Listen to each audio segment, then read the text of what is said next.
আসসালামু আলাইকুম রহমতুল্লাহি ওবরকাতুহু। সম্মানিত দর্শক, পাবনার রূপপুরে দেশের একমাত্র যে পারমাণবিক বিদ্যুৎ কেন্দ্র, যেখান থেকে প্রায় ২,৫০০ মেগাওয়াট বিদ্যুৎ আমরা পেতে যাচ্ছি এবং কোনো রকম বিরতি ছাড়া একনাগাড়ে ৬০ বছর ৬০ ইয়ার্স এই বিদ্যুৎ কেন্দ্র থেকে আমরা বিদ্যুৎ পাব। প্রাথমিক যে ইনভেস্টমেন্ট আকাশচুম্বী, প্রায় ১,১২,০০০ কোটি টাকা। কিন্তু পার ইউনিট হিসেবে যদি ধরা হয় এবং আগামী ৬০ বছরের যে মুদ্রার অবমূল্যায়ন বা অতিমূল্যায়ন ধরা হয়, ডেপ্রিসিয়েশন ধরা হয়, তাহলে এই বিদ্যুৎ যতটা সস্তা, একেবারে পানির মতো, মানে সোলার পাওয়ারের যে বা জলবিদ্যুতের যে খরচ, তার চাইতে অনেক অনেক কম। এবং সেক্ষেত্রে আগামী ৬০ বছরের ক্যালকুলেশন যদি করেন, তাহলে ১,১০,০০০ কোটি টাকা, এটাকে মনে হবে তেজপাতা, কোনো টাকাই না। এই বিদ্যুৎ কেন্দ্র চালু হতে যাচ্ছে এবং আগামী আগস্ট মাসে, মানে এটা হলো আজকে যে ভিডিওটা করছি এপ্রিল মাসের শেষ দিন, আগামীকাল পহেলা মে, জুন, জুলাই, আগস্ট মাসে এটি জাতীয় গ্রিডে যুক্ত হবে। ইতিমধ্যে পরীক্ষামূলকভাবে এটি চালু করা হয়েছে এবং এখানে জ্বালানি লোড করা হয়েছে, মানে যে ইউরেনিয়াম, এই ইউরেনিয়াম এখানে ঢুকানো হয়েছে এবং এটা এখন চলছে।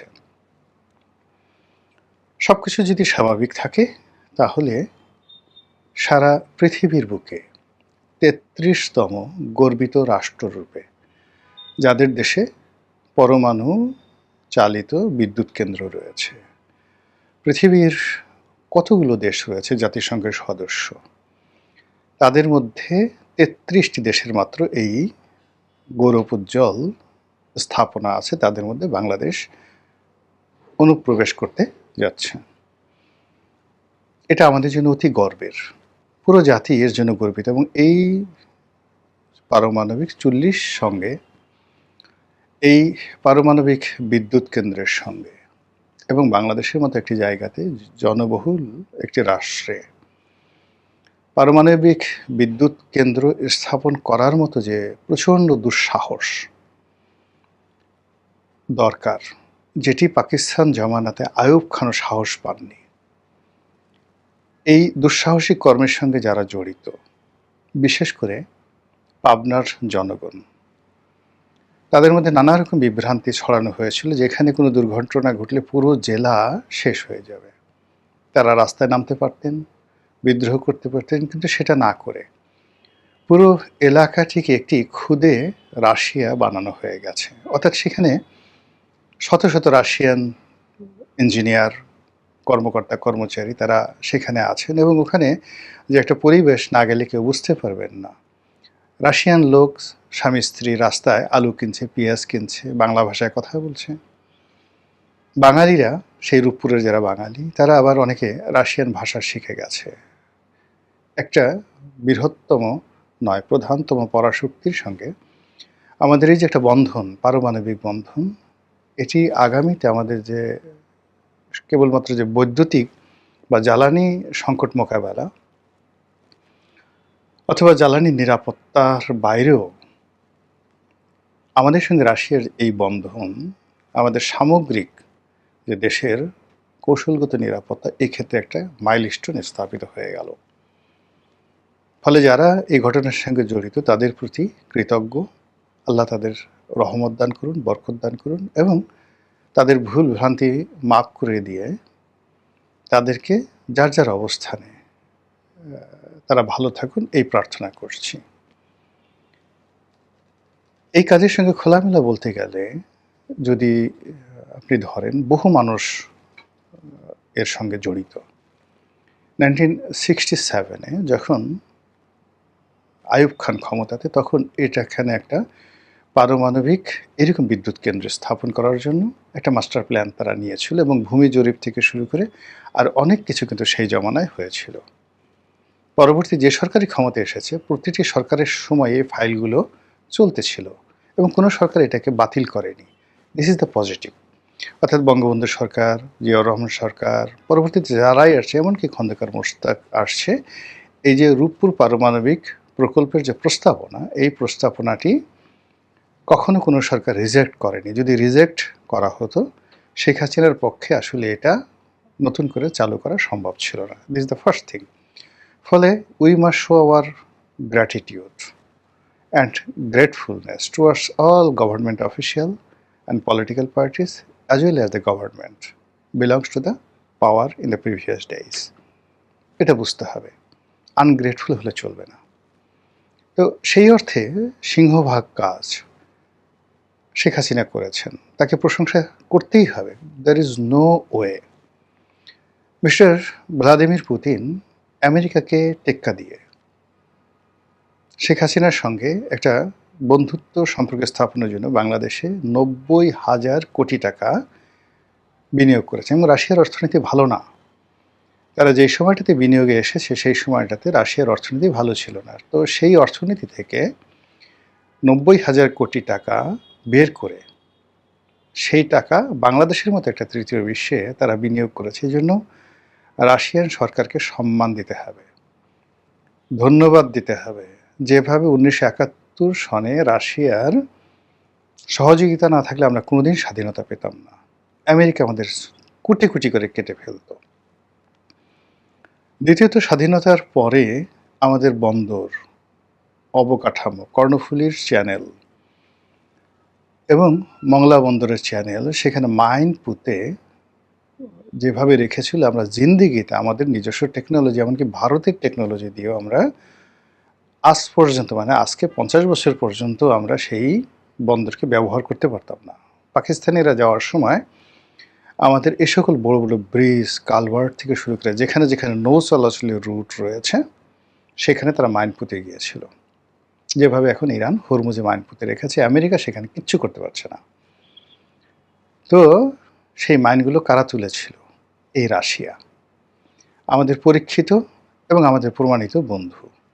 So we must pay our gratefulness, gratitude and homage, আনুগত্য রাশিয়ার সরকারের প্রতি। যে জাতি কৃতজ্ঞ নয়, আল্লাহ কখনো তাদের প্রতি নিয়ামত দেন না। নিয়ামতের শুকরিয়া আদায় করতে হয়। এই প্রকল্প বন্ধ ছিল ডক্টর মোহাম্মদ ইউনূসের জামানাতে, কিন্তু তিনি এই প্রকল্পের পথে বাধা তৈরি করেননি। এই প্রকল্পের ঋণ পরিশোধ করেছেন, তাকে যে যাই বলেন না কেন, এবং রাশিয়ান সরকারের সঙ্গে ওই সময়টিতে তারা সম্পর্ক নষ্ট করেনি। এই জন্য ডক্টর মোহাম্মদ ইউনূসের সরকার, জ্বালানি মন্ত্রণালয়, জ্বালানি উপদেষ্টা যিনি ছিলেন তাকেও ধন্যবাদ দিতে হবে। এবং ওই সময়টাতে রাশিয়ার এই যে 90,000 কোটি টাকা ঋণের যে কিস্তি, এই কিস্তি নিয়ে ভীষণ রকম জটিলতা তৈরি হয়েছিল। সেই জটিলতা হলো এরকম যে রাশিয়া চাচ্ছিল যে তাদের অর্থ রুবলে দেওয়া হোক। এই কারণ হলো ডলারে এই পেমেন্ট নেওয়ার মতো তাদের রাশিয়ান সরকারের কোনো ক্যাপাবিলিটি ছিল না। এর কারণ হলো মার্কিন যুক্তরাষ্ট্রের নিষেধাজ্ঞার কারণে কোনো ব্যাংক ডলারে পেমেন্ট নিচ্ছিল না। এদিকে বাংলাদেশের যে অবস্থা, সেই অবস্থায় রুবলে পরিশোধ করা বা ইয়েনে চায়নাকে পরিশোধ করে চায়নার মাধ্যমে বা রুবলে পরিশোধ করা, এই যে একটা জটিল অবস্থা, সেই জটিল অবস্থা তারা মোকাবেলা করতে পারছিল না। এর বাইরে যেটা ছিল সেটা হলো যে এই টাকা, মানে একটা বিশাল অ্যামাউন্টের একটা টাকা, এটা not less than 1 billion or $1.5 billion.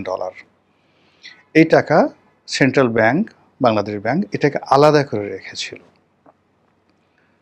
এবং বারবার রাশিয়াকে বোঝানো হচ্ছিল যে আমাদের টাকার কোনো সমস্যা নেই, এই দেখো টাকা আমি আলাদা করে রেখেছি, তোমার যেভাবে সমস্যা তুমি গ্রহণ করতে পারছো না, আমারও একই সমস্যা, আমি রুবলে টাকাটা দিতে পারছি না। ফলে কি হলো, রাশিয়া কিন্তু এই প্রকল্পের যে বাকি কাজ, এটা টাকা দেওয়া হয়নি এজন্য বন্ধ রাখেনি, তারা সেই কাজ চালিয়ে গেছে। তৃতীয়ত, এই যে 2 মাসের সরকার তারেক রহমান সাহেব, তার সরকার আসার পরে এই সরকারের প্রকল্পের যারা লোকজনরা আছেন তারা ইচ্ছা করলে এটাকে ডিলে করতে পারত, ঝামেলা করতে পারত, বাজে কথা বলতে পারত, কিন্তু তারা এই প্রকল্পটি অতি দ্রুত চালু করার সকল ব্যবস্থা নিয়েছে। এজন্য আওয়ামী লীগের লোকজন আছে, তাদেরও উচিত এই বর্তমান সরকারের প্রতি কৃতজ্ঞ থাকা। এটা গেল নীতি কথা। এর বাইরে কিছু নোংরামি হচ্ছে।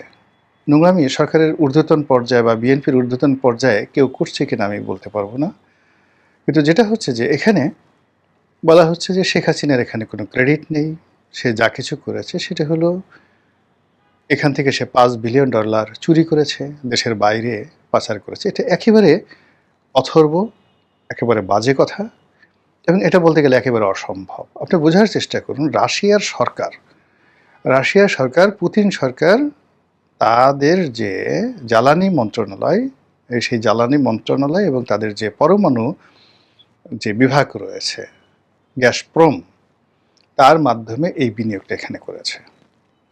কাজে এখানে টিউলিপ সিদ্দিকী শেখ হাসিনাকে $5 বিলিয়ন, মানে রাশিয়ার মানে যেখানে টোটাল $5 বিলিয়ন মানে প্রায় ৬২,০০০ কোটি টাকা, তো টাকা দিল ৯০,০০০ কোটি টাকা।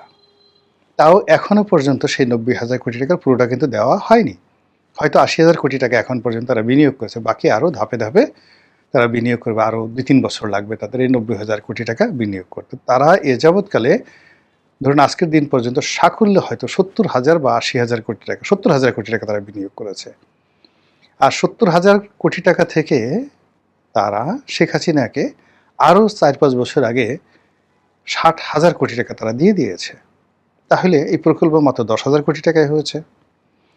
এর চেয়ে গাঁজাখুরি গল্প, এই গল্প যারা সাজিয়েছে, এই গল্পের যারা নায়ক, এরা যদি সরকারের সাথে থাকে, এই সরকারের ডুবতে খুব বেশি দেরি লাগবে না। আর ডুবার জন্য বঙ্গোপসাগরে যাইতে হবে না। এই যে তারেক রহমান সাহেব যে ছোট ছোট খাল কাটছে, সেই খালের মধ্যে ডুবে এদের মরতে হবে। কাজে এই ধরনের অপপ্রচার যারা ছড়ায়, দে শুড বি পানিশড, তাদেরকে পানিশড করতে হবে। কেউ কেউ বলার চেষ্টা করছে যে এই সমস্ত প্রকল্প জিয়াউর রহমান এর জমানাতে হয়েছে, বেগম যে এগুলো সব কিছু ইনিশিয়েট করেছে।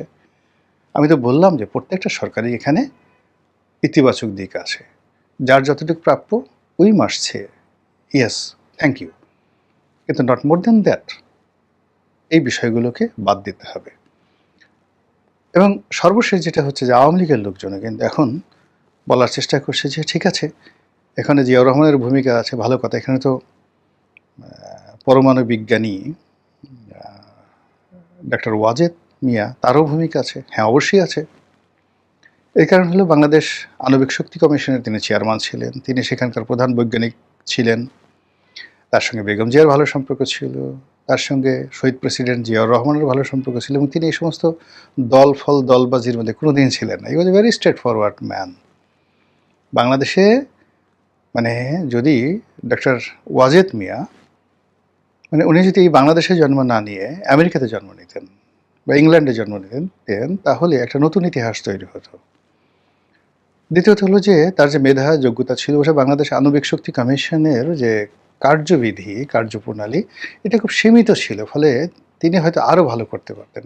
তার মেধা এবং যোগ্যতা যদি দেখতে হয়, তাহলে তিনি যখন ফজলুল হক হলের ভিপি ছিলেন, এই ওয়াজেদ মিয়া, এবং তখন ছাত্রলীগের নেতা ছিলেন, তখন সেই বিশ্ববিদ্যালয়ের যে ফুটবল টিম, সেই ফুটবল টিমের তিনি প্রধান ছিলেন। তার যে এই সম্ভবত আমাদের বর্তমান স্পিকার মেজর হাফিজের সমপর্যায়ের, হাফিজ সাহেবও ফুটবল খেলতেন। এরকম অনন্য সাধারণ একজন মানুষ, তিনি এই পরমাণু শক্তি কমিশনে ছিলেন, দীর্ঘদিন ছিলেন। কাজেই তার অবদান এই পরমাণু বিদ্যুৎ কেন্দ্রে থাকবে, এবং এটা অস্বীকার করার কোনো উপায় নেই। আবার এটা নিয়ে বগল বাজারের কোনো দরকার নেই। এখন হঠাৎ করে আওয়ামী লীগের জমানাতে শেখ হাসিনা যখন প্রধানমন্ত্রী, তখন তো মাননীয় প্রধানমন্ত্রী সেই জমানাতে একবারও বলেনি আমার স্বামীর এখানে কর্তৃত্ব ছিল, আমার স্বামীর অনুপ্রেরণাতে আমি আজ এখানে এসেছি, তিনি তো সেই কথা বলেননি। তা আওয়ামী লীগের লোকদের এখন এত দরদ আসলো কেন ওয়াজেদ মিয়া সম্পর্কে? তো এরকম অনেক কিছু হচ্ছে। আমাদের বক্তব্যটা হলো যে ওরকম নবজাতক শিশু হলেও ঘরে আমরা একদম চুমা দিতে দিতে তাকে মেরেই ফেললাম। এটা খুব খারাপ জিনিস। আমাদের গর্বের যে একটা বস্তু যেটা হয়েছে, এটাকে আমাদের ধারণ করতে হবে। একইভাবে আমরা শেখ হাসিনার জমানাতে আকাশে স্যাটেলাইট পাঠিয়েছিলাম। ওটা ওই সময়টিতে খুব একটা যাকে বলে ৮০০ কোটি টাকা খরচ করে বঙ্গবন্ধু স্যাটেলাইট পাঠানো হয়েছিল। এখন না হয় সেটা পরিবর্তন করে জিয়াউর রহমানের নামে করা হোক, তারেক জিয়ার নামে করা হোক, বেগম জিয়ার নামে করা হোক, ডাজ নট ম্যাটার। কিন্তু ওটা যদি ভয়াবহ হয়, আমি এখন পর্যন্ত আই এম নট এক্সপার্ট, আমি এখন পর্যন্ত বলতে পারছি না যে যে শেখ হাসিনার যে স্যাটেলাইট প্রকল্পটি ছিল, যার মাধ্যমে ইন্টারনেট এবং প্রযুক্তির ক্ষেত্রে আমরা একটা নিজেদের গেটওয়ে তৈরি করে ফেলেছিলাম। আমাদের যে টেলিভিশনগুলো, আমাদের যে টেলিফোন কোম্পানিগুলো, আমরা যে ব্যান্ডউইথ ব্যবহার করতাম, সেক্ষেত্রে নাকি একটা নতুন দিগন্ত উন্মোচন করেছিল। এবং এই প্রকল্পটি রাষ্ট্র বিনিয়োগ করেছিল, কিন্তু অপারেটর ছিল সালমান এফ রহমান। এটা আমার কাছে ভালো মনে হয়নি।